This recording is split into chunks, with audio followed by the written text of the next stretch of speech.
All right.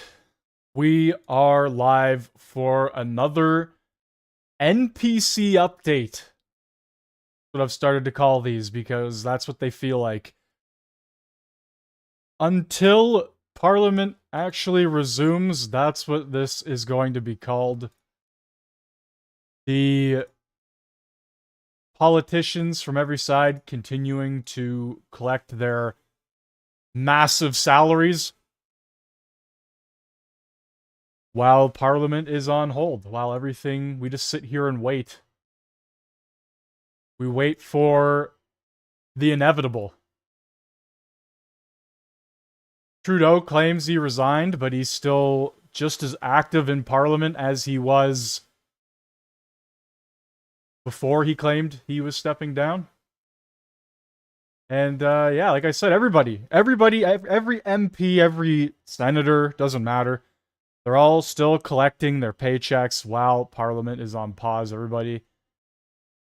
Like I said, sitting around doing nothing, doing these little press conferences and screenings and all of this bullshit.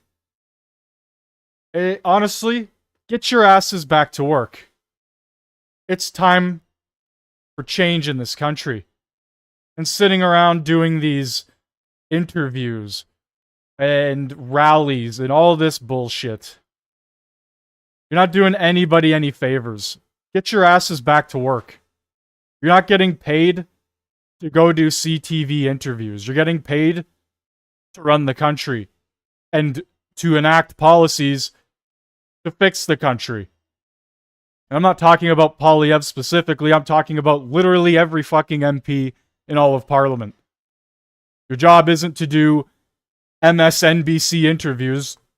That's not why you're getting over $100,000+ annually. But here we are. We continue to play these games while millions of people are lined up at food banks and people can't afford literally anything. We also have tons of people crying about the Trump tariffs while the Canadian government has absolutely bent us over and taxed us for 10 years straight. It seems a little bit deranged if you ask me. I'm not saying the Trump tariffs are good in any way, shape, or form. But when you have a government that's been screwing you for 10 years straight, I think you should be a little more focused on that. To everybody freaking out about the Trump tariffs, maybe just take a step away from the mainstream media. Just go outside and breathe. There's a lot more to life than Trump bad, Orange Man bad. And for some reason, a lot of people just seem to have this guy living rent-free in their head consistently. The internet's a wild place. But anyway, let's get into this.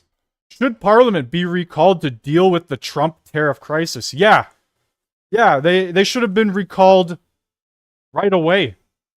What are we waiting for? These people are still collecting their salaries. Jagmeet earned his $2.2 million pension to run his mouth and lie. Should they be recalled back to Parliament? Yes. Yes. Go back and do your fucking job. That's what it should come down to. Go do your job or lose your paycheck. Because that's how a job works. Why, in the middle of this crisis, have the Liberal Party powers put themselves ahead of Canadians? They're in the middle of a Liberal Party power struggle. Again, concerned about themselves, their own self-interest, rather than immediately recalling Parliament so that we can pass a Canada First plan.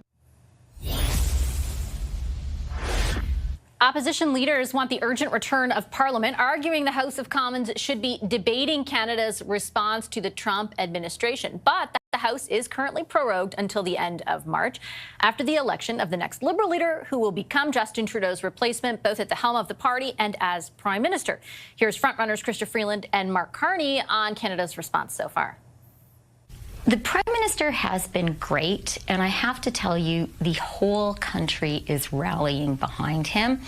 We all feel personally hurt, and that hurt is now becoming anger. Would you recall Parliament if you win in order to handle this?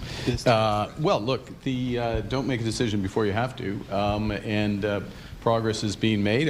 You will have, of course, and I will watch on CTV to get the outcome of the Prime Minister's call with the President, and we'll see what progress is made both in that and then in subsequent, and then decision will be made. I have no idea what that word salad rambly shit was. Typical word salad from the Liberal Party. Doesn't surprise me. They're scrambling. They've been scrambling for the past 3-4 months.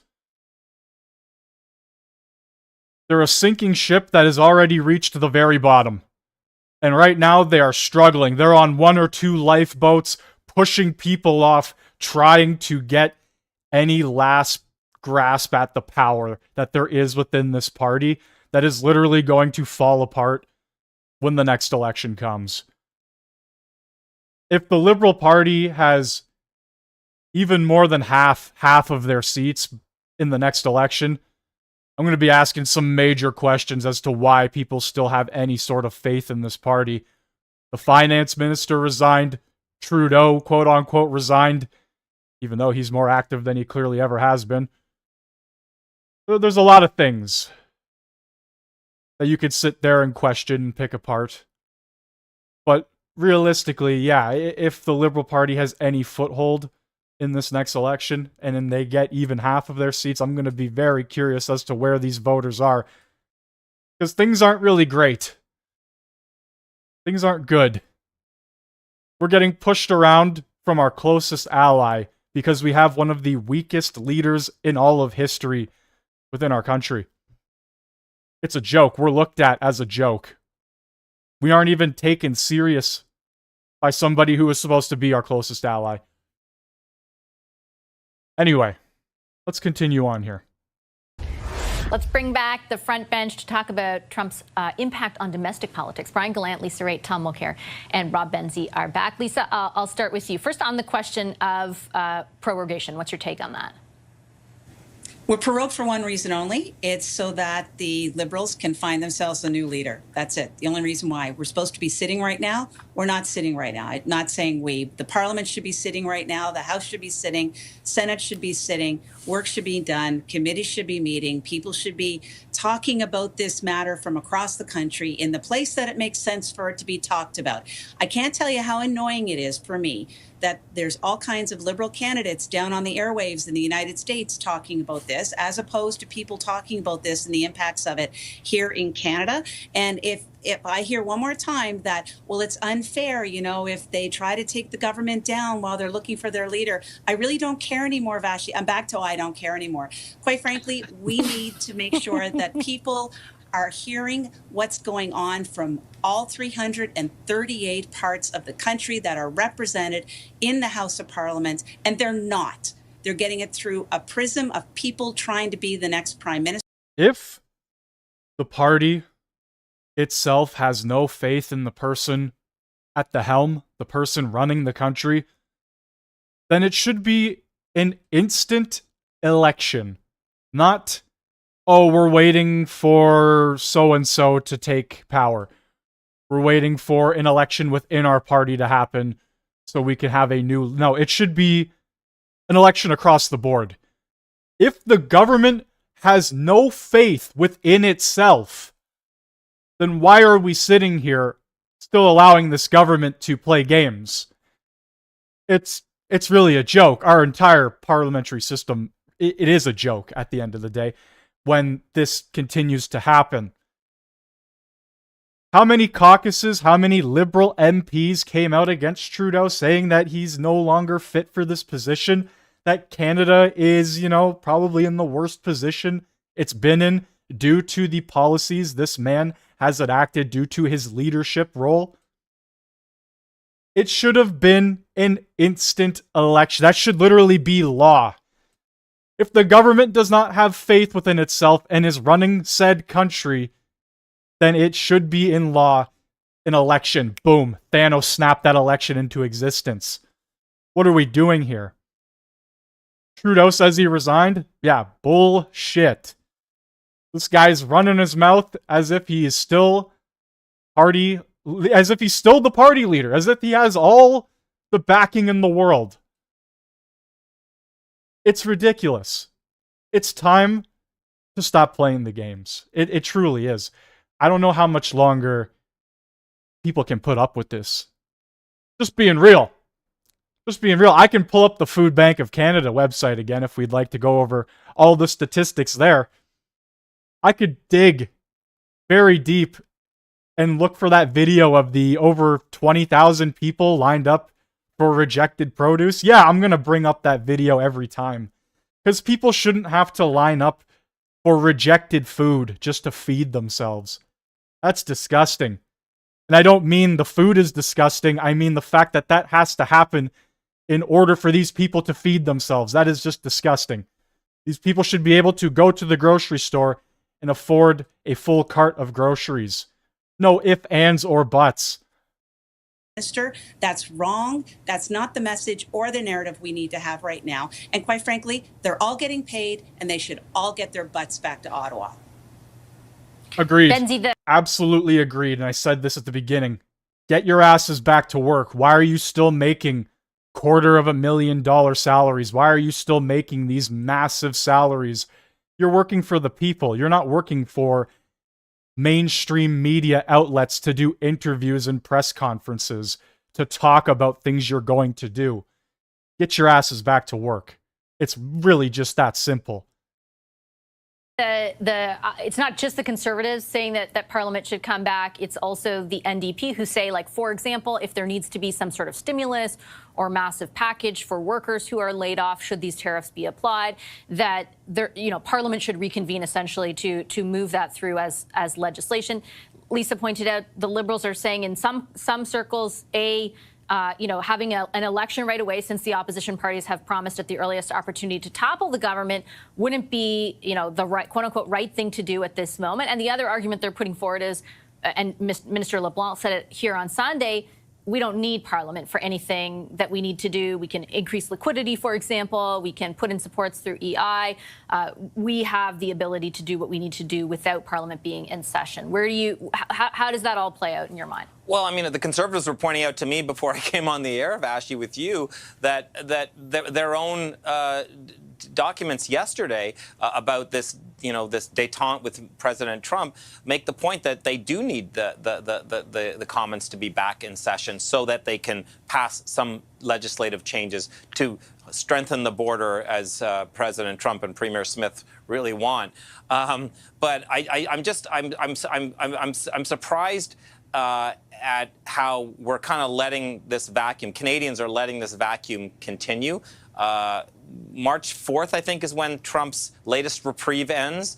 That's still 5 days before the new Liberal leader is chosen on March 9th, and then the House doesn't come back until March 24th, right? So 3 weeks after that. So that's a whole lot of limbo. And even someone like Mark Carney, who loves to dance around reporters' questions and Canadian journalists, that's a lot of dancing for him, presuming he wins. Or Chrystia Freeland, they're on Morning Joe on MSNBC. And does leave your head. I do have to scratch my head, Bashi. Oh my God, get it out today, Junior. But yeah, they're on all of these morning talk shows. They're on the mainstream media, running their mouths as if they are some sort of entertainment news or media or like mainstream Hollywood celebrity or something. No, you're a fucking MP. You're getting paid to do this job. And quite frankly, it's time. Honestly, I don't even want them to return. Fire them all. Get rid of all of them. Bring in a whole fresh new wave of MPs. We need to get people who actually care about this country, not people that just claim they do time and time again. I hear it way too many times from the NDP, the Liberals. It doesn't matter. We need somebody. And for a lot of people, Pierre might be that guy. We'll see. He's most likely going to win the election this year. But I don't know, man. He has promised so many things. The list of things he promises just gets longer and longer, on top of the fact that he has to fix everything that Trudeau has literally destroyed. the battle this man is going to be facing as soon as he gets into Parliament, on top of the fact that our Parliament system is pretty broken as is, there's a lot of factors playing into this that I really don't have a lot of hope. But at the same time, he's probably the best man for the job when it comes down to the task ahead. I don't know. When he keeps promising this, that, and the fourth, X, Y, Z, whenever he opens his mouth, he's making another promise. It's a little bit alarming. It's something to keep note of. It's something to keep track of. Accountability within the government is incredibly important, and the last 10 years have shown that. I got to tell you, I don't know. It's like this is playing out in another world, you know? It's just bizarre. Tom, what's your take on the sort of, differing arguments? One, there needs to be the business of the House versus an election right now would be even more destabilizing. I agree with that last statement. I mean, if all this is about avoiding instability and that sort of difficulty for Canadians, then for heaven's sakes, let's get past this phase that we're in now. It will bring us to March. The only part on which I disagree slightly, I don't think it's a given that Parliament is coming back at the end of March. I think we might hop, skip, and a jump straight into an election. And with regard to the opposition parties saying, oh, no, well, we promise this time we won't pull the football back and land you on your back. We'll come in and we'll be constructive. Well, after the 4 months that we just went through this fall, with the absolute shutdown of Parliament by the Conservatives, with the NDP boasting 22 times in one press conference that they were going to tear up the deal that the Liberals had rigorously respected between the two of them, I can understand anybody in the government right now saying, well, first of all, we need a new leader.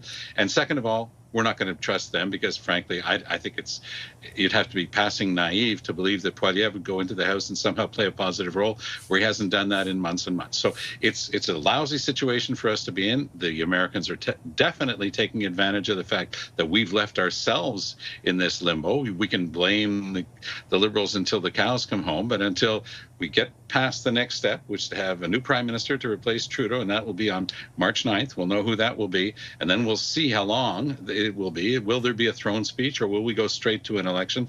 My betting right now is that we're heading straight to an election. I don't see any reason why the Liberals would want to drag this thing on. Let their new person, whoever it turns out to be, go straight to an election and test it with the voting public. Your co-panelists look really enthused at that possibility. Brian? That's what it comes down to at the end of the day. We need an election, and we need it now. Okay, we got a lot from Pierre Poilievre these past few days. A lot of things coming out here. And then we will be getting into news that's happening right now. Literally as I'm speaking. Live streams are going on right now. So we'll be getting into that after a few of these Pierre Poilievre messages. This one in particular, Pierre Poilievre announces proposed border security plan for when he gets into office. Let's take a listen. Borders. They are the protective arms wrapped around our people and our land to stop foreign threats and protect against enemies.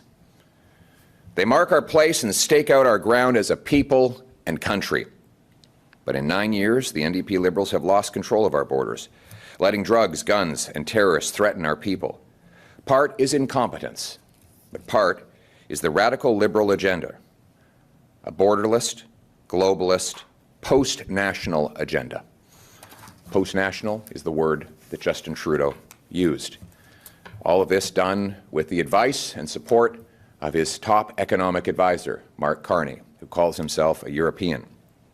And here are the facts. Fact, after 9 years of Liberals, gun-related crime is up 116%, with the Toronto Police Association saying that 85% of gun offences use illegal firearms from the United States. Fact, the Liberal government only inspects 1% of shipping containers coming into our country, allowing drugs and guns to sneak through the other 99%. Fact, the Liberals let multiple ISIS terrorists enter into Canada, including a man who was allegedly filmed cutting up a human body on a crucifix in the Middle East. The same man is now charged for planning a terrorist attack in Canada. Fact, the Liberal government admits it has lost count of the number of people who are here illegally. But they say in one of their own reports that it's somewhere between 20,000 and 500,000. Holy But shit. they say it could be more. Which it probably How is. reassuring. And then there are the drug deaths. 49,000 Canadians have lost their lives to opioid overdoses in the last 9 years. More than died fighting for Canada in the Second World War. Can you imagine that? That was a war, and it killed fewer people than have died in Canada to opioids under this Liberal government. Opioid deaths are up over 200%. The radical drug liberalization, whereby the NDP Liberals legalized the use of fentanyl in Canada, has been yet another deadly experiment.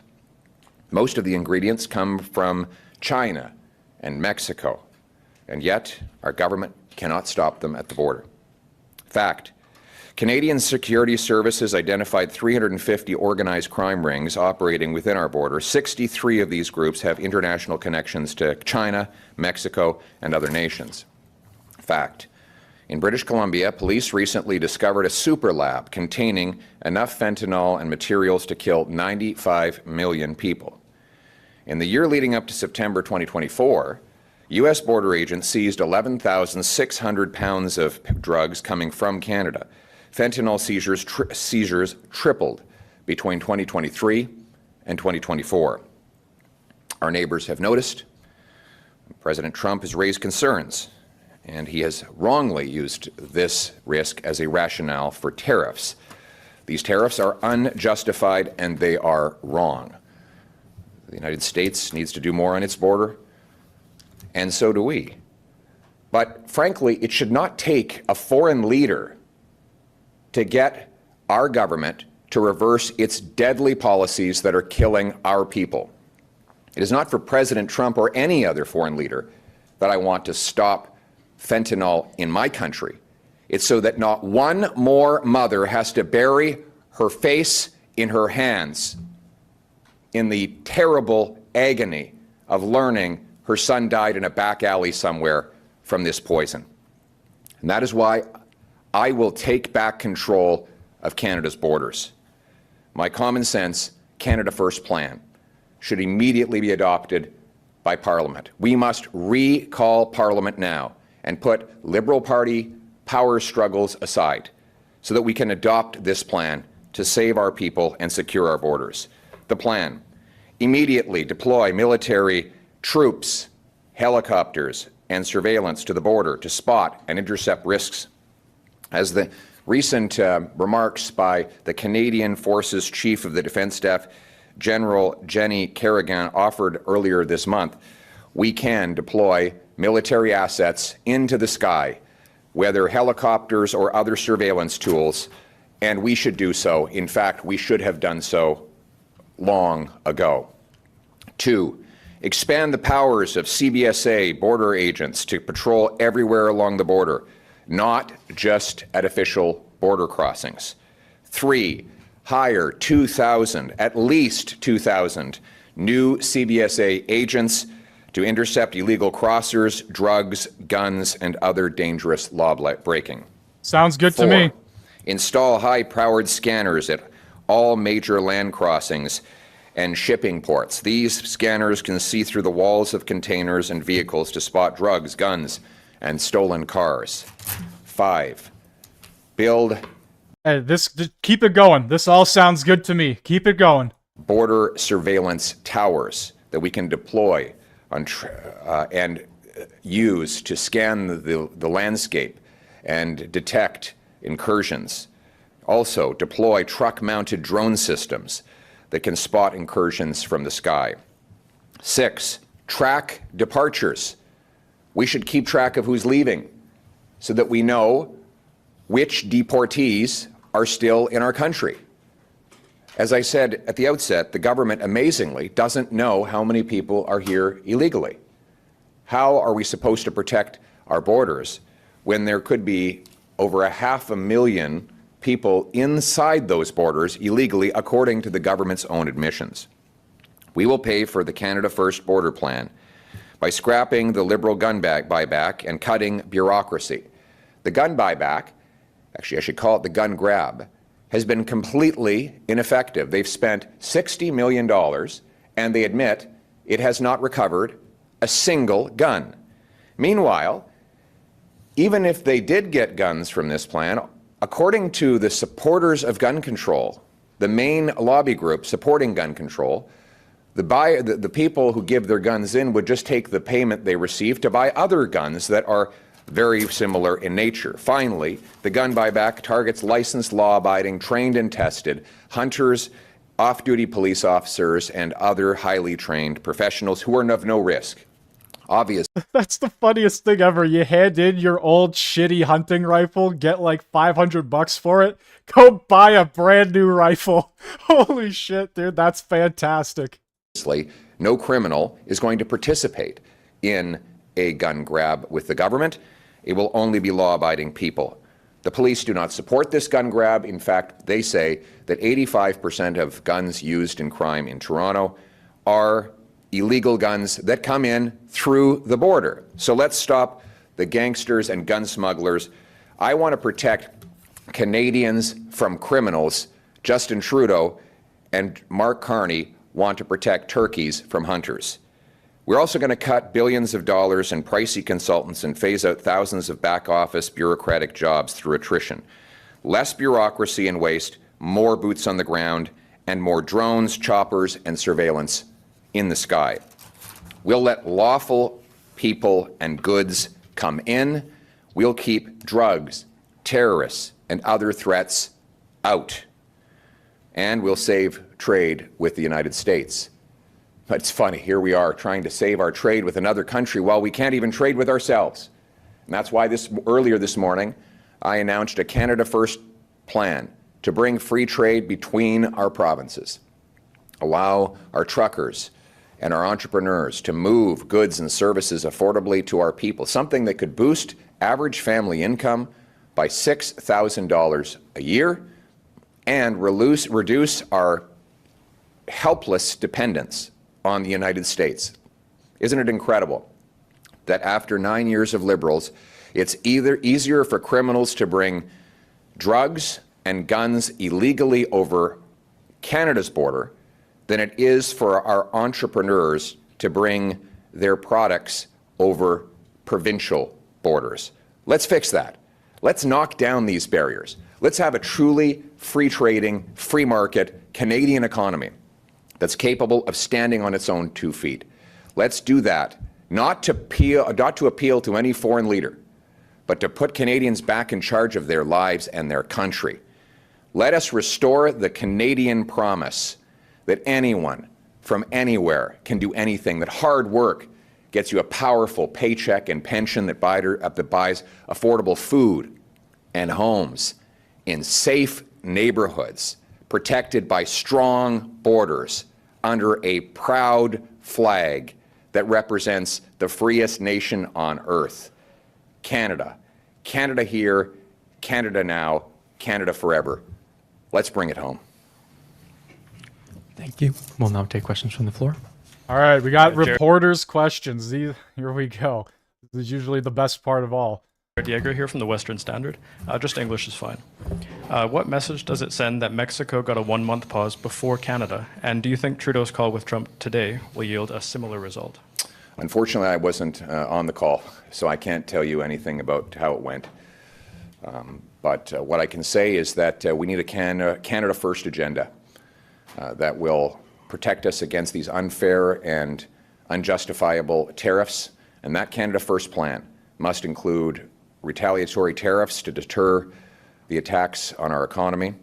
It must include a strong border to protect our people against drugs, guns, and terrorists. It must include a bring-it-home tax cut and red tape cut so that we can reward hard work, bring home billions of dollars of investment, develop our own resources, and it must include free trade among our own provinces. That is how we become stronger, more self-reliant, and less hopelessly dependent on foreign powers and foreign governments. Thank you. Next question. Hi, Michelle Gassoub, CBC, and if we could get an answer in French as well, please. You're not going to ask me to step aside and let the Liberals stay in power through to eternity, as your CBC colleague said yesterday. You call Oh, right to the point. Oh, wasting no time. Wasting no time there. Shut it down. Get rid of the deranged psychopaths known as the mainstream legacy media. A bunch of dirty locusts and rats that just swarm and get incredibly angry when things don't go their way. called on the Prime Minister to bring No. back Parliament and pass your plan to counter Donald Trump's tariffs. Does that mean you're willing to work with other parties to come up with an agreed-upon plan before voting on confidence and bringing down the government? Well, of course, we can't do any of those things because Justin Trudeau and the Liberals have shut Parliament. Parliament is closed. You should direct your question to the Liberals. Why, in the middle of this crisis, have the Liberal Party powers put themselves ahead of Canadians? They're in the middle of a Liberal Party power struggle. Again, concerned about themselves, their own self-interest, rather than immediately recalling Parliament so that we can pass a Canada First plan like the one I've just laid out. En français. Merci beaucoup. Le Parti Canada d'abord, is called. Hi, Thomas Seal from Bloomberg. Yesterday, Elizabeth May said that on the federal leaders' call, the Prime Minister said it had become increasingly clear that there was no evidence or further actions on border security that would make any difference. Trump would only double down. Today, Trump is talking about market access for US banks. So what's your understanding of Trump's ultimate goal here, and should concessions like more market access for US companies be on the table? You'd have to ask President Trump what his goals are. He's said he wants to put America first. Well, I will put Canada first. We need a Canada first plan that's good for this country. We need to protect our borders, not to please any other foreign leader. I've been calling to reinforce our border for about 8 years now. I was the first to come out and demand a closure of Roxham Road, where tens of thousands of people entered illegally. I was then the one who forced Justin Trudeau through an ultimatum to finally close Roxham Road. I called for scanners to be put in at all of our ports well over a year ago in order to intercept drugs, guns, and other contraband. I've been saying that we need to have strong borders for years, and I haven't been doing that to please anyone in the White House. I've been doing it to save the lives of our people. That is what it means to put Canada first. Thank you. This will be the final question. Aaron MacArthur, Global News. Much of what you've said is going to require resources. How much would a Conservative government spend on defence priorities in the first year? Well, I've already said that we're going to use the dollar for dollar principle, which is to cut waste in order to fund stronger borders. And I gave very tangible examples. We will save $600 million by getting rid of the ridiculous gun grab that has not taken a single firearm off the street and goes after licensed, law-abiding, trained and tested hunters and sport shooters. And we will use that money for frontline borders. Second, we will reduce the size of the federal back office bureaucracy. There are roughly 17,000 bureaucrats that voluntarily retire every single year. I'm not going to replace them all. And through that powerful mathematics of attrition, we will reduce the morbidly obese back office bureaucracy that has grown by 50% in a decade. The morbid, very obese. And we'll put that money into frontline, boots on the ground, drones, helicopters, and other surveillance in the sky. Dollar for dollar. Whenever I bring in new spending, it will be matched by $1 of savings. That's how single moms, seniors, and small businesses run their finances. It's how I will run the government. Oh, we can only hope. And guess what? We actually have more, Pierre, to listen to. This actually happened. roughly an hour and a half ago. This is very, very new. Today, Conservative leader Pierre Poilievre speaks with reporters in Vancouver. Vancouver. Not somewhere I'd want to live, and I feel bad for the people that do live there. What was once a very beautiful city has now turned into David Eby's sandbox of... I don't know what you want to call it, but it's not good, to say the very least. You could just literally, a 2-second Google search, a 2-second search on any social media, you could probably find a video from Vancouver within the past few months that just show just truly how bad it really is. Once again, I feel really bad for the people that live there. But that's really just the main cities, the big cities at this point. Vancouver, Toronto, the list goes on. Those two specifically are really bad, and also the most expensive places to live in all of Canada, Vancouver and Toronto. But anyway, Pierre Poilievre, stop the drugs. Speaking with reporters in Vancouver, here we go. D'abord, merci beaucoup. Imagine if the town of Brandon were to vanish, that its 50,000 people suddenly died. That is the size and scope of the fentanyl overdose crisis in the last 9 years of the Carney-Trudeau Liberals. A small, beautiful city like Brandon has vanished from our lives. Since 2016, 50,000 Canadians have died of overdoses to opioids, 9 in 10 of whom have died as a result of fentanyl.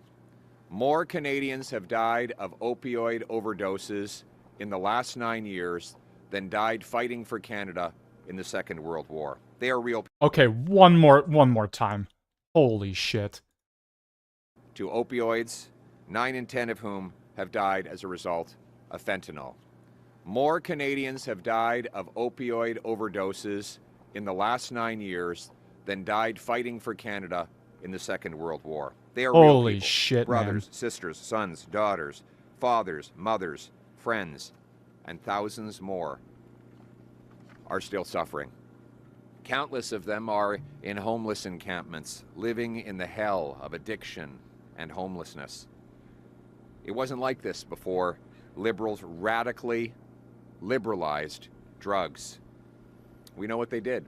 They passed C5 to allow traffickers to serve their sentences in their living rooms. They eliminated mandatory prison time. They opened up our ports and our borders.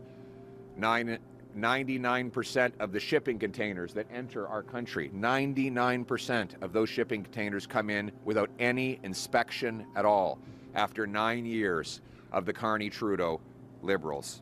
Super labs in Canada synthesize using precursor chemical ingredients that come into Canada from China and Mexico through our open border policy. But it's not happening. This is something that looks like an episode of Breaking Bad. But this is not happening. It actually, there are, I gotta get this, drug super lab Canada. It literally does look like something out of Breaking Bad, guys. This thing was actually insane to look at. It was a full compound right here, and like, holy shit, dude. It's literally something you would see in a Hollywood movie. Like, this was one of the largest busts you could see in recent time. Absolutely crazy. On top of that, speaking of crazy, go do stuff with the $5 super chat. Just because I missed you. Hope you had a good Xmas, New Year, and whatever else I've missed. Hopefully you had a good Christmas as well. A good New Year. Hopefully better than Canada right now. I mean, holy shit. We're struggling right now with drug super labs. Literal Walter White, Breaking Bad. Insanity here. Thank you so much for the super chat. Actually, I think that is the first of the channel ever. A monumental moment. Thank you very much, Go Do Stuff. Anyway, let's continue. Happening in New Mexico in a TV drama. It is happening here in Canada. Real life, right now.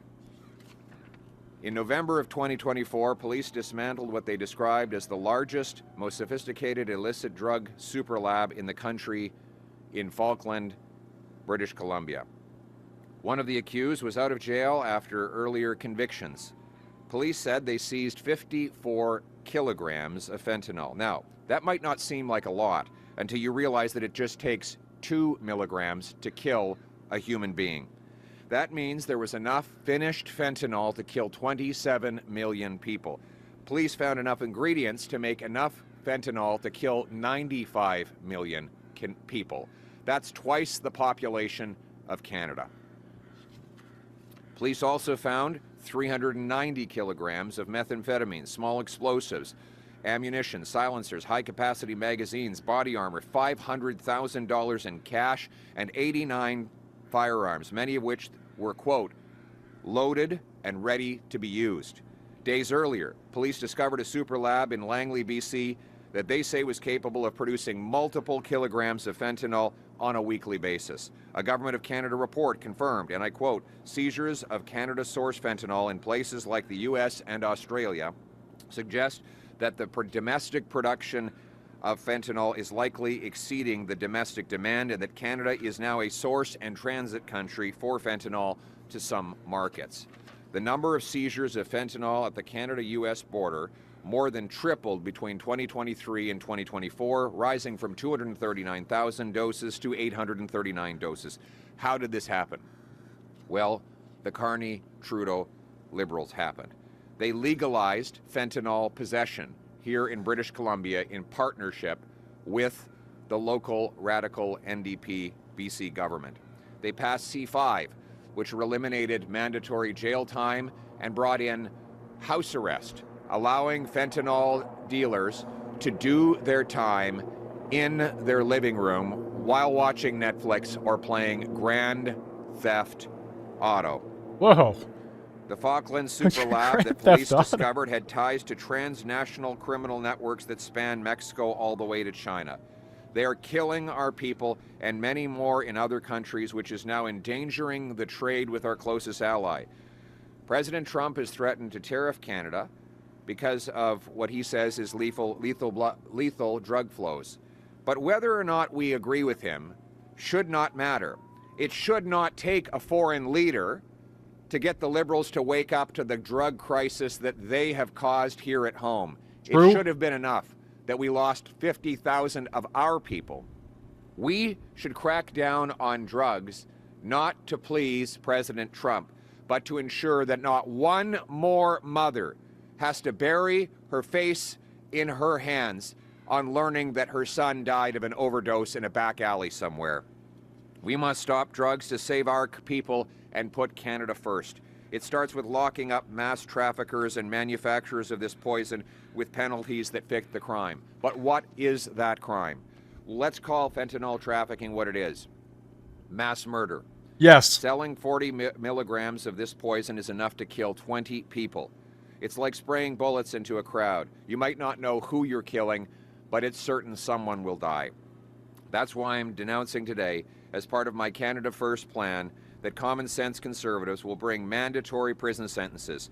There will be life sentences for anyone caught trafficking, producing, or exporting over 40 milligrams of fentanyl. 40 milligrams is enough to kill 20 people. Anyone who is involved in trafficking that amount of fentanyl will get a life sentence. We will lock them up and we will throw away the key. And 15 years for traffickers caught with between 20... They should be given the deletion penalty. If you catch what I'm trying to say here, trying to work around YouTube TOS, they should no longer be with us if they get caught with any sort of level of fentanyl trying to distribute it. It's just like it needs to stop, man. You can't continue with this shit. 20 milligrams and 40 milligrams will be the new mandatory sentence. The people we will lock away are not nonviolent addicts. They are the victims. We will come to the rescue of victims and addicts. We will provide life-saving treatment. My message to anyone struggling with addiction today is have hope, hang on, help is on the way. My government will provide residential treatment. They will take people off the streets, provide them with detox, recovery, counseling, group therapy, sweat lodges for First Nations victims, and help them get into housing, a job, and back to their families. We will bring our loved ones home drug-free. Nor are we talking about the small-time dealer on a street corner, though he too will be punished. Rather, my law will go after the fentanyl kingpins who kill thousands of people each year. We will treat them like the mass murderers they are. We will bring home the country we knew and loved. After 9 years of the Carney-Trudeau Liberals, everything is broken. Housing costs have doubled. Food bank use has doubled. Gun crime has doubled. The national debt has doubled. All of this because Justin Trudeau was implementing the radical policies of carbon tax Carney. These policies have destroyed our working class, and now he threatens an even bigger carbon tax after a brief election pause, a tax that will drive hundreds of billions of dollars out of our country and continue the rising cost of living that the Carney Liberals have imposed over the last 9 years. The good news is, life was not like this before the Carney-Trudeau Liberals, and it won't be like this after they're gone. We're going to bring home the country we knew and loved.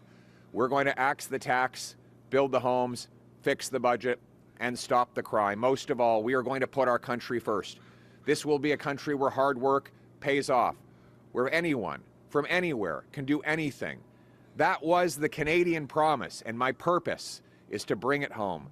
Let's make this a country where anybody who works hard gets a powerful paycheck and pension that buys affordable food, gas, and homes in safe neighborhoods wrapped around the protective arms of strong borders under a proud flag for a united country, Canada. Let's bring it home. Thank you. And I'd like to acknowledge we have here Jesse Sahota. I said it in French already. Jesse is a police officer who has fought fentanyl and crime his whole life, a wrestling coach, and a jiu-jitsu black belt. We call him the Gentle Giant, but he will be a member of Parliament for Delta after the next election. Thank you. Thank you. We'll now take questions from the floor, starting with... All right, very cool, indeed. Hi, Bob Mackin with the Breaker.News. Good morning. You're here at the port, and you referenced 99% of containers do not get checked, and you've got your candidate here who is a police officer himself. There have been reports recently, one by Peter German, former head of the RCMP for Western Canada, who recommends restoring ports police to ports here on the West Coast and also East Coast, and the ports police used to have headquarters very close to here. The Chrétien Liberals shut it down. Will you bring back the ports police as the Canada Ports Police, or will you open up RCP detachments at ports? And also wanted to get your comment on what's going on with your nomination race in Steveston Richmond East, where Y. Young issued a statement last week downplaying the Hogue Commission report and blaming Kenny Chiu, the former MP there, who's also seeking the nomination, blaming him for causing rift in the community. He's fired back and says that she's lying about the contents of the Hogue Commission report, which actually did find that Chinese government actors did target the Conservatives in 2021.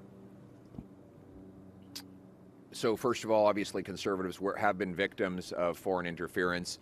It's clear that Beijing wanted to keep Justin Trudeau in power. I have no doubt that they'll want Mark Carney to stay in power.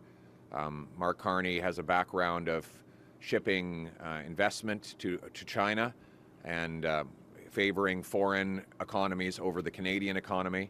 We need a prime minister who will put Canada first. On the question of ports, you're quite right. Justin Trudeau and Mark Carney and the Liberals have destroyed our border security and our ports. After 9 years of the Carney-Trudeau Liberals, Our ports are allowing 99% of shipping containers to enter our country with no inspection. And that's where the drug ingredients, the guns, the stolen cars come into our country or leave to support massive crime networks. I announced that I will eliminate 2,000 bureaucrats and replace them with 2,000 extra CBSA agents who will have the power to surveil our entire border. They will also have the ability to use new high-tech scanners that can peer right through the metal walls of shipping containers to spot drugs, guns, and stolen cars. We will also expand our border security across the entire border with surveillance towers, drones, helicopters. I've said the military should immediately go to the borders to block fentanyl traffickers and other lawbreakers. The radical Trudeau-Carney experiment with open borders and post-national globalism has not only divided and weakened our country's sense of identity, it has endangered our people. When I'm Prime Minister, that radical, borderless, globalist ideology pushed by the Trudeau-Carney Liberals will end, and we will have a Prime Minister that seals the border, protects our people, and puts Canada first. En français. De l'impriser, Monsieur Carney est trouvé pour notre Canada des actes. Moi, je valise 2000 ans et je vais avoir des stop d'eau en premier. Hi, Jared Yeager from the Western Standard. So the Liberals now appear to be taking the fentanyl trafficking more seriously with the announcement of a fentanyl czar. Do you think this move is purely performative, or do you think it'll actually have an impact? Also, do you think your plan will have support across the aisle? Thank you for your question. Of course it's performative. The Liberals would like you to believe that they now agree with Pierre Poilievre and the common sense conservatives on everything. You know, why is it that right before the election they suddenly changed their mind? Well, because they're trying to, these lying Liberals are trying to trick Canadians into giving them a fourth term. They're not going to change. The only way you'll get a change is by electing a common sense conservative government that will put Canada first. I have been against the carbon tax all along. I've been against the capital gains tax increase all along. I've been against fentanyl and in favor of tough penalties and strong borders all along. The Liberals will try to trick you to think that into thinking that they now agree with Pierre Poilievre on everything. There is only one common sense conservative government. There is only one common sense Canada First party that can change the country. And I am the leader of that party. I will be the one to stop the fentanyl and bring home the country that we knew and love. It's gonna be so funny when election season really kicks in hard in the next month or so, and the Liberals run on literally everything Pierre has said for the past God knows how long now. You know they're gonna do it too, because the Democrats did the exact same thing. The Democrats claimed they were going to fix the borders, do all of this fantastic stuff to rebuild the economy while they were still in power. The exact same thing is going to happen. The Liberals are going to sit there promising all of this, that, and the other. But they've been in power for 10 years. They've had a decade to do literally anything. And it's just going to be so funny to see them scramble and come up with anything to try and bring votes to their side. They're going to run on everything Pierre has said over the past, like I said, who knows how long. They're going to do it. And it's going to be the funniest thing in the world when it backfires. It's going to be great. En français. Les libéraux essaient de vous convaincre qu'ils sont adaptés à 30 jours. C'est un le risque. Crime. Thank you. The next question will be from the Globe and Mail. On the proposed legislation for life for kingpin dealers, what is your strategy for the notwithstanding clause? To use it at all, to use it preemptively, to see it play out through the courts? What I am proposing today is not only allowed under the Charter, It is required by the Charter. Section 7 of the Charter of Rights and Freedoms guarantees life, liberty, and security of the person. 50,000 people had their Section 7 right to life violated by the open borders, soft on crime, legal drugs policy of the Liberals. I will protect the charter rights of Canadians and their right to life, liberty, and the security of the person by locking up the mass murderers that bring these drugs in. This penalty that I propose is proportionate to the crime. If you kill dozens of people, you should go away for life. And that is what we will do.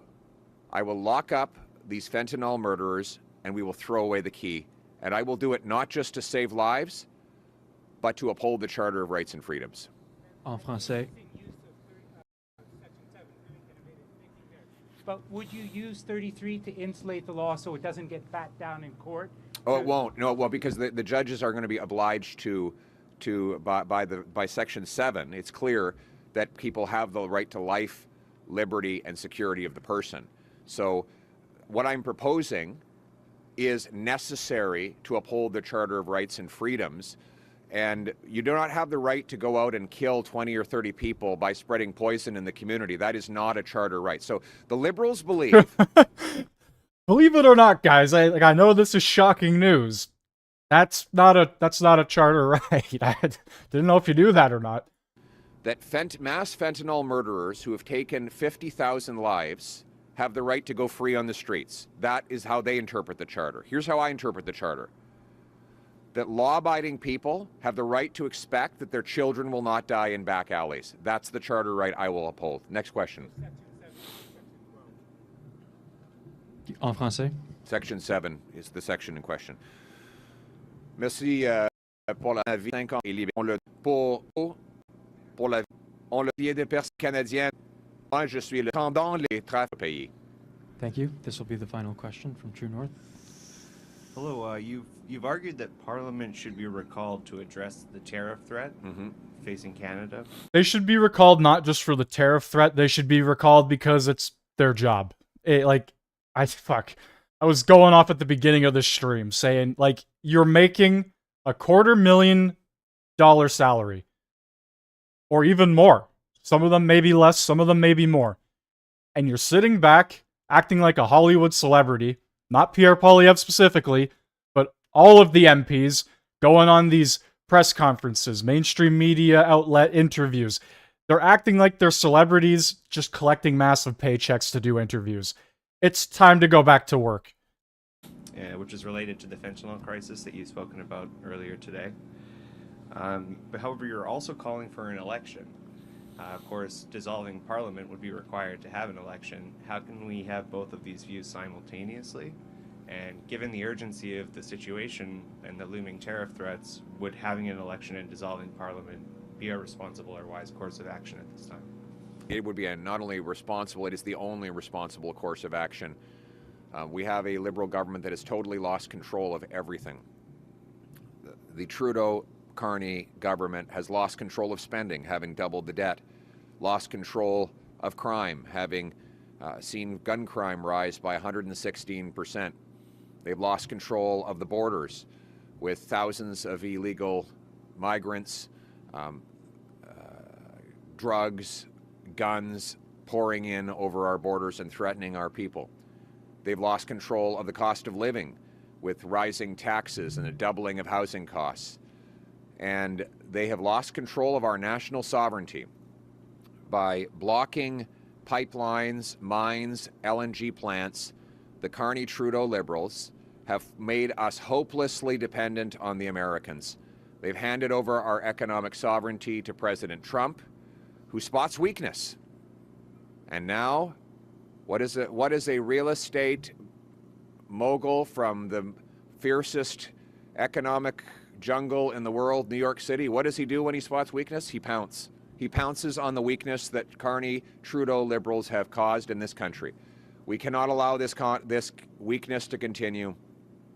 We need an axe the tax election to elect a new common sense conservative government that will secure our borders, stop the drugs, lock up the criminals, axe taxes, approve and greenlight massive resource projects, cut the bureaucracy, and bring home Canada's promise. And that promise is very simple. It is my purpose in politics. It is to make it so that anyone from anywhere can do anything, that hard work earns a powerful paycheck and pension, that buys affordable food, gas, and homes in safe neighborhoods within the protective arms of a strong border under a proud Canadian flag. Let's bring it home. En français. All right, I don't have time for your en français. Let's see what our favorite guy of the hour, Doug Ford, has to say about, I would assume, the tariffs, on top of making some big announcement. There's a push for an election in Ontario for the premier, and Doug Ford thinks he's got a good foothold, so he's going for it. I don't know if this has something to do with it, but I can only assume it has to play into it. It's one way or another, at least. Premier and ministers, thank you so much for your support, and I look forward to once again be with you later this afternoon. My good friend, Mr. Kevin Ash, the mayor for the great city of Pickering, I'm going to ask you to come forward, sir. Great. Premier, thank you so much. Again, mayors, I want to thank you because I couldn't do this job without your support. And I'm delighted to be joined today by two of my champions, I can't say minister, Peter Bethenfalvy, your local PC candidate for Pickering Uxbridge, and he's really overseen the finances of this province, done an absolutely incredible job, along with Pradmeet Sarkaria, your PC candidate from Brampton South, again overseeing transportation. I'm just thrilled to be joined by Kevin Nash, the great mayor of Pickering that you just heard from, and Dave Barton, the great mayor of Uxbridge, and Dan Carter, the mayor of Oshawa, and they all are just absolutely incredible. These mayors from across the region, they're absolute champions, every single one of them, and I'm just so thrilled to have their support today and for the next 4 years. As we work together to protect Ontario, my friends, this week we received some welcome news, a 30-day pause on U.S. tariffs. We should all breathe a sigh of relief, but none of us can breathe easy. The simple truth is, as long as Donald Trump is president, the risk of tariffs will never go away. This is a game to him. He wants to break Canada. He wants to buy Canada. But the Canadian spirit can never be broken, and Canada is not for sale. As we stand here, all we know for sure is there's a 4-week pause on tariffs. Whether he implements them in a month, next year, or 2 years from now, he will use the threat of tariffs to get what he wants. Make no mistake, Canada and Ontario will continue to stare down the threat of tariffs. If they come, Trump's tariffs will devastate our economy. They will put hundreds of thousands of jobs at risk, and they'll hit the bottom line of every household in Ontario. Canadians cannot afford yet another blow to their finances. So many families' budgets are already stretched to the limit. Inflation, interest rates, and the Liberal carbon tax have already taken so much. You deserve to keep more of what you earn every single day. On this front, our PC team has been hard at work for years. It starts right here in Durham, where our PC team eliminated the tolls on highways 412. That's the sad fact of the reality. Doug Ford is literally just a liberal in conservative clothing. And 418, saving drivers $68 million. We cut the gas tax by 10.7 cents per liter, saving the average driver $400. We canceled the license plate sticker fee, saving families $120 per year for every vehicle. We launched One Fare, saving the average transit rider in the Greater Toronto Area $1,600 every year. We permanently froze fees on driver's license and photo cards, saving drivers another $66 million every year. And we ended the wasteful Drive Clean program, saving drivers $40 million every year. This is real money, real savings, back in your pocket where it belongs.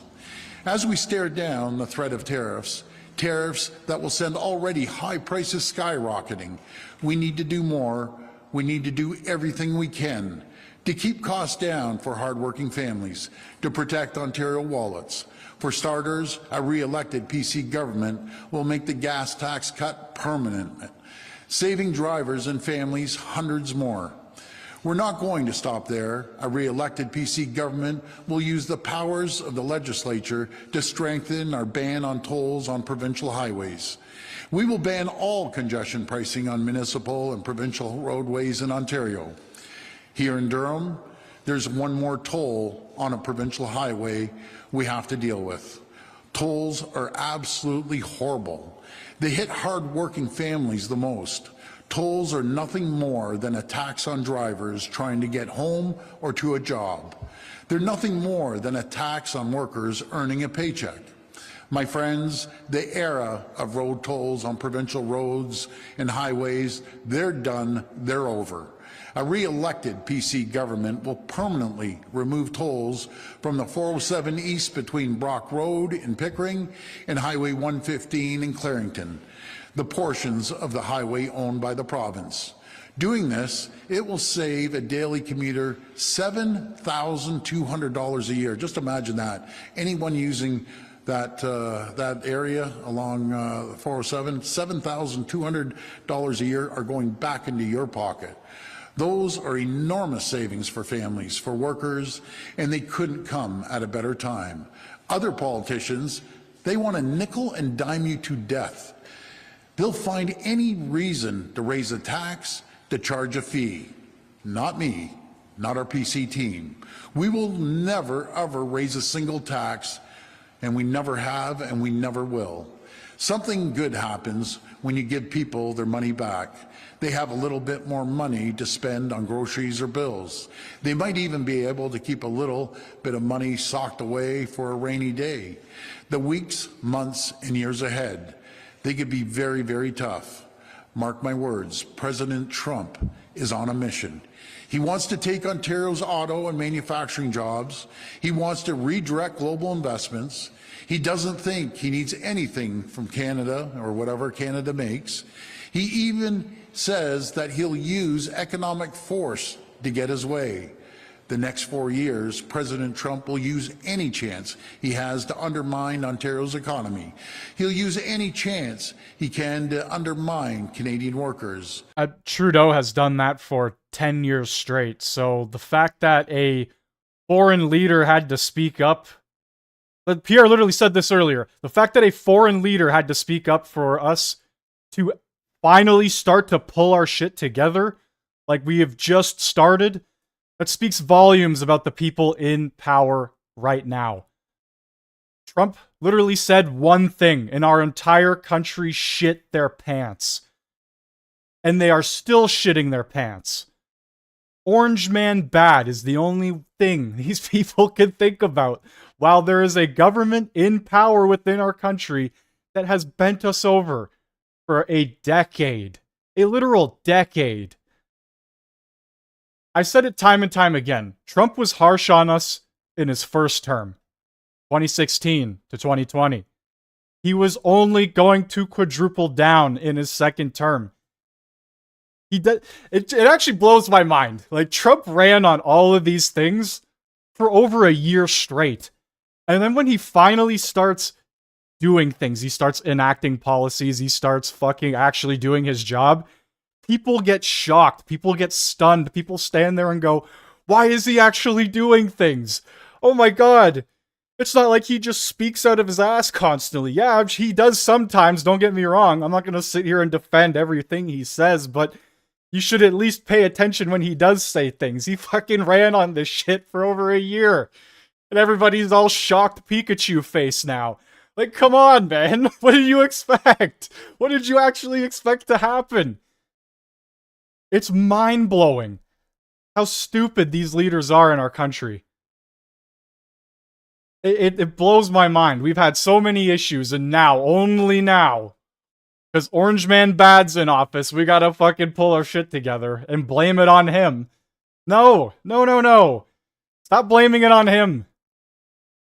My God. It's not Trump's fault that our country is an absolute disaster after 10 years. Trump doesn't run this country, last time I checked. We're in a battle for the next 4 years. To win, we need to stay united, just like Mayor Carter said. We need to work every angle, use every relationship we have, governors, senators, congressmen, and women, to make sure President Trump and our American allies understand this simple fact. We are so much stronger together. I'll build our economy and protect workers. I'll keep us competitive. I'll clean up our streets and deliver better care. With a strong, stable 4-year mandate that outlives and outlasts the Trump administration, I'll do whatever it takes to protect Ontario, to protect the people of Ontario. Thank you so much, and may God bless the people of Ontario. Thank you. We will now open the floor for questions from the media. Please come to the mic and state your name and outlet. Just a reminder, it's one question and one follow-up. First question.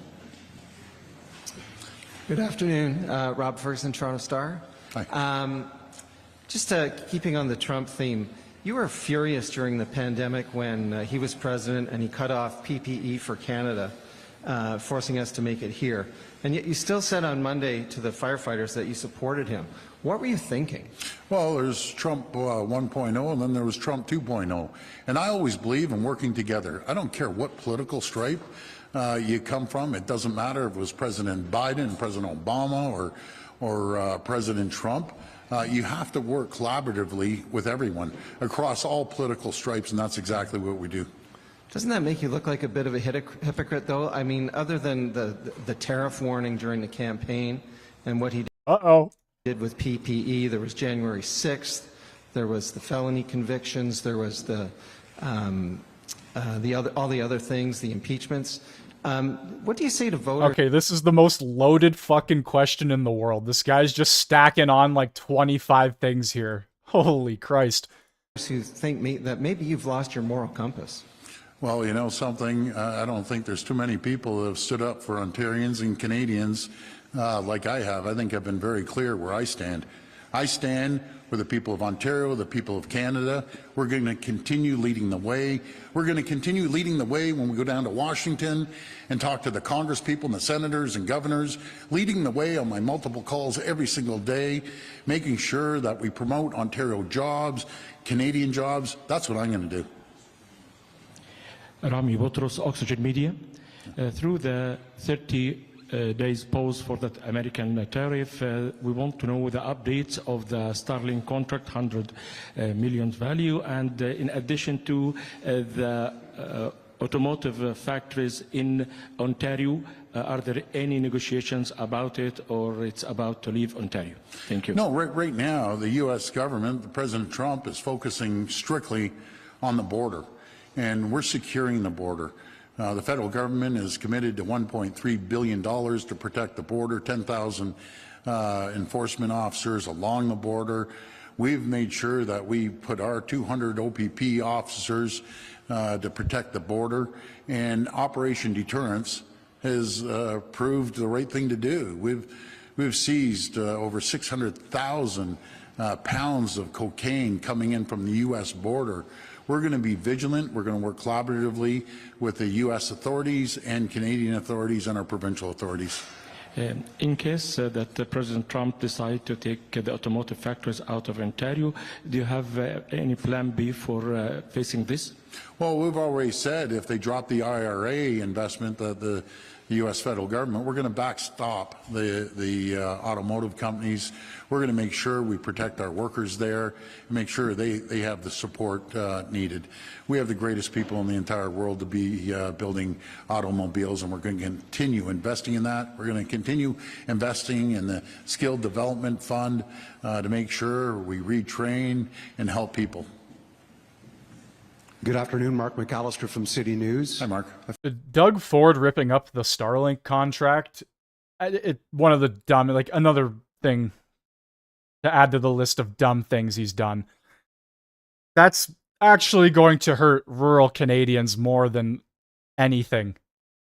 The technology Starlink provides is 10 times better than most rural network or satellite like any satellite technology that Bell, Rogers can provide. If there's some smaller third-party satellite provider, like Starlink, it might be expensive, yes, but it provides you with an actual internet connection opposed to whatever Bell gives you and then throttles, right? They throttle your internet connection. They slow your speeds down. They make you pay more.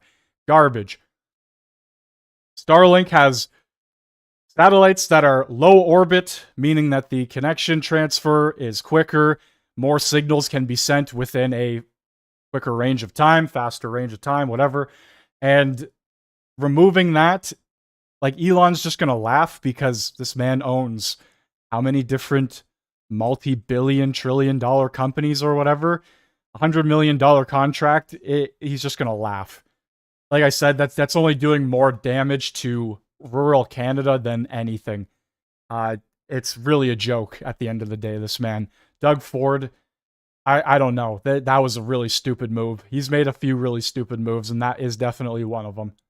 A few moments ago, you said the era of tolls, they're done, they're over. That's right. At what point do you remove the tolls from the rest of the 407, or perhaps buy the 407 back? Well, first of all, thank you for that.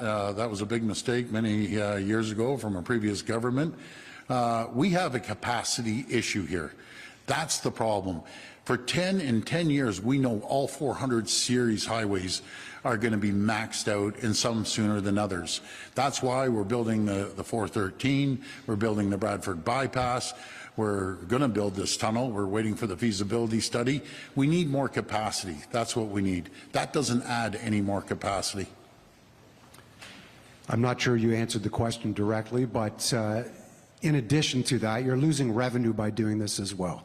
Perhaps $70 million, I believe, was the amount that we were looking at. $72 million annually by removing the tolls on this section.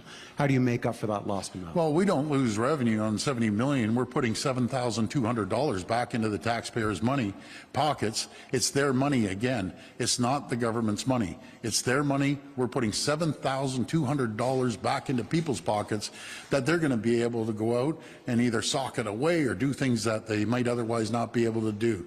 And it also stirs the economy, getting people from point A to point B a lot quicker without the burden of a toll. And that goes for trucking too. When trucks go along that area, they don't have to worry about paying that toll. Hi, Alison Jones with the Canadian Press. You've announced a lot of spending in the past week or so. In addition to today, you mentioned $22 billion of infrastructure spending, yes. Even aside from your tariff economic action plan, and your government announced, $7-something billion worth of announcements right before you called the campaign.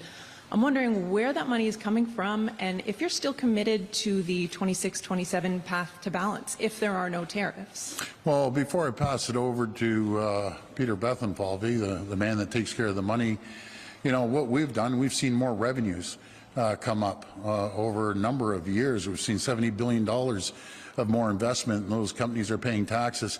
There's 850,000 more people that have jobs that are paying taxes compared to 7 years ago when the previous governments chased 300,000 jobs out of the province. We're going to create the climate and the conditions to attract businesses from all over the world to invest. I'll pass this over to Peter.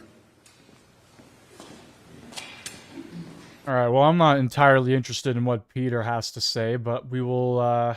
he only speaks for like a minute. All right. Well, thank you, Premier, and thank you for the question.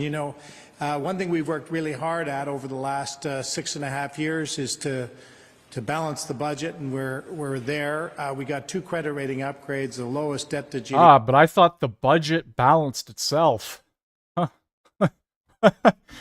So the lowest debt burden in over a decade, lowest interest expense since the 1980s. What does this mean? That means we're in the best financial shape of anyone to do what is necessary to protect the economy, to protect jobs, protect workers in the face of any sort of environment like we're facing right now with tariffs. We need a mandate for 4 years to take Trump on toe-to-toe. And we need a mandate to do what it takes fiscally so that we can protect the economy and protect those jobs. And let me tell you, we've been doing since day one, setting the conditions for economic growth. As the Premier just mentioned, there's been tremendous job growth. Just in the last 12 months, 200,000 more people in this province have a good-paying job. That's what this government was about, and this is why we're asking people for the mandate to keep going. Thank you, Peter. Thank you. So it sounds like the next budget may be balanced if there's no tariffs. I'm hoping you could put your Premier hat back on for a second. I understand you got off of a First Minister's meeting just before this event. I'm hoping you can update us on what was discussed there. Are there any updates to plans going forward? Yeah, thanks for that question. We had great conversations with all 13 premiers. We had the ambassador on as well, and we had a couple federal ministers along with the Prime Minister. Great ideas about internal trade, that we're going to knock down those barriers and we're going to expedite that. Good conversations about expediting permitting right across the country, making sure we get shovels in the ground quicker to extract our critical minerals to sell to the entire world. But one of the most important things is securing our border. And I've asked the federal government, who is the czar when it comes to drugs overall, especially fentanyl? We have to break down the silos. If it becomes to the RCMP or any other police services, CBSA, we all need to work together to stop the flow of drugs coming back and forth across the border. That is one of the #1 concerns that President Trump has mentioned, and we just appreciate the action the federal government and all the provinces, by the way, are pitching in, and we're going to tighten this border up. Hi, Lane Harrison, CDC News.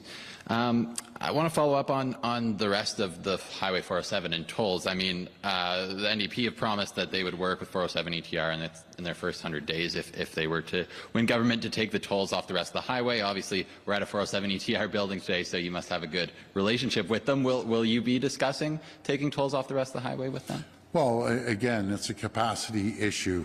Taking tolls off there, as the NDP mentioned, where's the capacity? They were against building the 413. They were against building Bradford Bypass. They were against expanding 401 East, 401 West, 400. They're against building anything. That's their philosophy. We have a different philosophy. We're going to continue building the 413 Bradford Bypass, building a tunnel to get people home a lot quicker. What they don't understand, traffic congestion is costing $55 billion a year, just here in Toronto and the GTA, not mentioning anywhere else. We think that $55 billion can be utilized in a better fashion than right now sitting in traffic and congestion. So that's our plan, to continue building highways right across this province and widening existing highways. Okay, and on another topic, and the NDP proposed this morning to end encampments by adding 60,000 new supportive housing units and uploading shelter costs to the province. I'm just curious, what are your thoughts in response to this plan? Well, we're always looking, and we're investing on shelters. We invested over $700 million just in Toronto alone, another $600 million in other cities. We're continuously funding shelters, and we're going to make sure we get people an opportunity to find a roof over their head and find the most important thing. What pays for all this is the economy. The economy is what pays for this. And the opposition, they just believe in high taxes, red tape, regulations, and we saw what happened last time. They chased hundreds of thousands of jobs out of the province. So no matter if it's healthcare or if it's transportation or infrastructure or education, there's one single source of revenue, and that's the economy. We need to focus on the economy. This will be the last reporter. Why? There's so many other people here. Hi there, Barbara with QP. Oh, we got some drama within the Locust. Oh my god, look at that face we paused on here. We got some drama within the reporting crew, aka the Locust Rats. I don't know if you guys heard that. Somebody got upset there.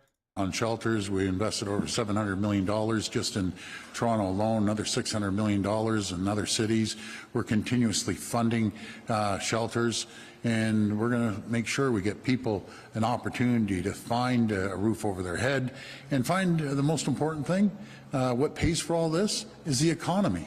The economy is what pays for this. And the opposition, they just believe in high taxes, red tape, regulations, and we saw what happened last time. They chased hundreds of thousands of jobs out of the province. So no matter if it's healthcare or if it's transportation or infrastructure or education, there's one single source of revenue, and that's the economy. We need to focus on the economy. This will be the last reporter. Why? There's so many other people here. Hi there, Barbara with QP Briefing. I'm wondering, the last negotiations on the tariffs, on the U.S. tariffs, bought Canada 30 days, but so we have 30 days more, but we didn't really stop them.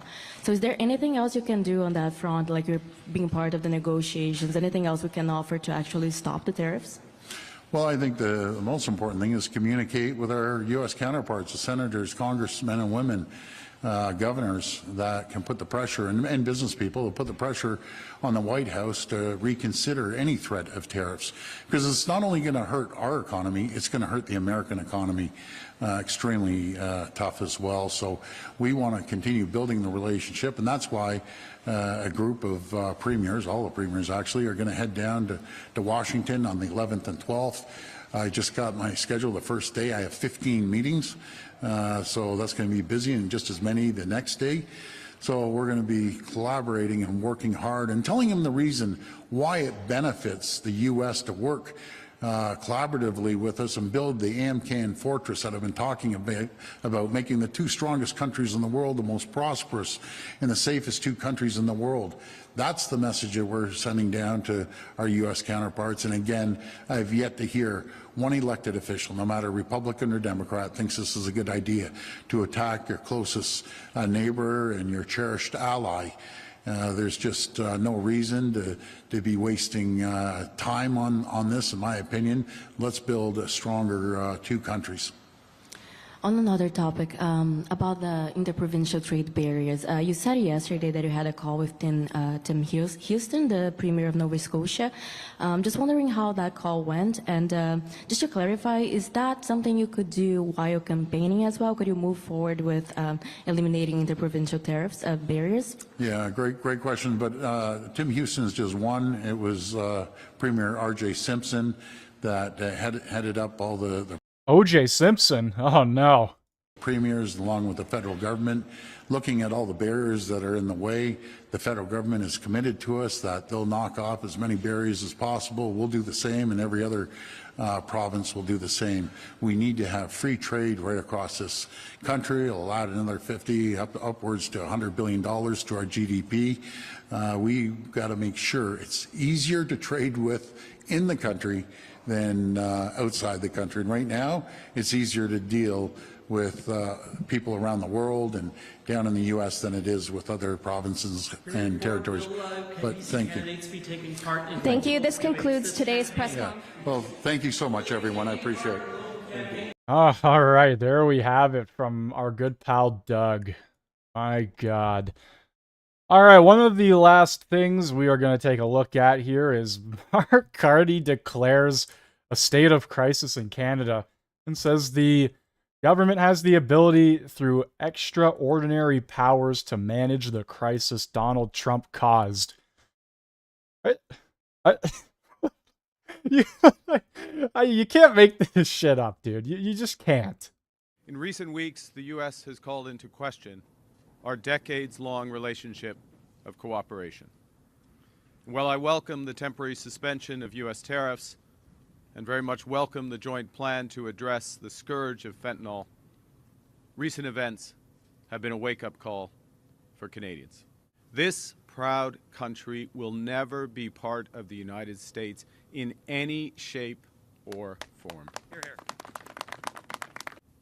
The Government of Canada has extraordinary powers at its disposal today to respond to a national crisis.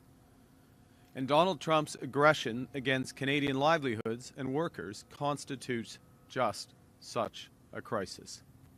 Now, the one thing I've learned over the many years of managing crises is that plan beats no plan. Plans create focus, discipline, and the energy. Is that what you call the last 10 years? While you sat there as puppet master with Trudeau? Because that's what he is. This guy's also a WEF worker, or was a former one. He's no longer on their website, but I covered it earlier from like 2017, 16, 17 to 2022, 23. He was a board member, a trustee, you could say. So you can listen to, Mark Carnage. That's a good one. This guy, he actually scares me more than Trudeau. At least Trudeau, like, he lies and you can very blatantly pick out the lies. But this guy comes off as like a weird comic book supervillain. I don't fucking know. He's a strange character who has kind of just come out of left field. And when you do a little bit of digging, you find out, like I said, he's involved with the WEF, and he's actually the one who proposed the carbon tax and the insane rate, the carbon tax, the hikes one after another. He's responsible for that just as much as Trudeau and Freeland is. And it seems like people are, I don't know if I want to say rallying around him, but there definitely is a shift of interest, at the very least, towards Mark Carney. When they figure out who's going to take the mantle, whether it's Freeland or Carney, it'll be interesting to see. But I think it is shifting towards Carney more than Freeland. Equal, all three of them, Trudeau, Carney, Freeland, all equal. He can blame all three of them for everything that's happened. They have single-handedly led this country into the hole it's in. Which is why Trump is doing what he's doing. That's just what it comes down to. Right? Weak leader creates weak times. And when you have a leader like Trump, who I've mentioned numerous times, quadruples down on the policies and everything he has said and ran on for over a year straight, yeah, it's just not looking good for us right now. Anyway, I'm going to do one more search here on the CPAC site, but other than that, I think it is going to bring us to the end of the NPC update for today. We have Manitoba launching a buy local campaign. And other than that, I don't really want to listen to Mark Carney's 40-minute spiel. So that is going to bring us to the end of today's stream. Thank you all for watching. If you are new here, make sure you hit that like button, hit that sub button. I will be live every Wednesday. That is the schedule for right now. Every Wednesday, we will be doing a live stream here until March 24th, when Parliament continues again, or is supposed to continue again. I don't know. We'll go back to the daily live stream routine in March, late March. Gotta love that our government for the first quarter of the year has done absolutely nothing. Isn't that just fantastic? Alright, guys. I will see you next Wednesday. Keep an eye out for videos. I've been slacking on the videos, but the shorts have been doing very well, so keep an eye out for those. Adios. Hasta la vista. Bye-bye. Whatever word you want to use. Take it easy.